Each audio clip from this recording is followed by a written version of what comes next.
ये कहानी हर किसी के लिए प्रेरक सिद्ध हो सकती है। तो आओ जानते हैं कि दो कुत्तों की क्या है कहानी। एक व्यक्ति ने एक ही प्रजाति या कहें कि नस्ल के दो कुत्ते खरीद कर पाले। दोनों ही कुत्ते मजबूत, चुस्त और खतरनाक थे। दोनों को ही उसने अलग अलग ट्रेनिंग दी।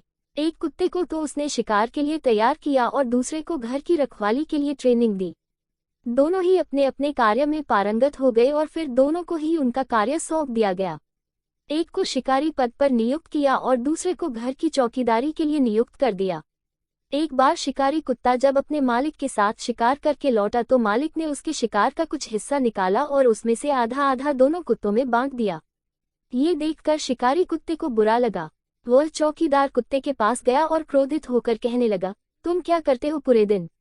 यही छांव में बैठे रहते हो और करते तो हो नहीं कुछ भी। मैं तो पूरे दिन धूप में कड़ी मेहनत और भाग दौड़ करके जैसे तैसे शिकार करके लाता हूँ। सारी तकलीफ मैं उठाता हूँ और मजे तुम लेते हो। मालिक फिर भी तुम्हें मेरे शिकार में से आधा हिस्सा दे देता है। मेरे परिश्रम का फल तुम खाते हो।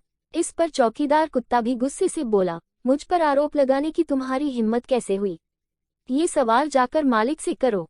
यह मेरा दोष थोड़े ही है। जो काम मुझे दिया गया है मैं तो वही काम करता हूँ। तुम्हें इससे जलने की जरूरत नहीं है।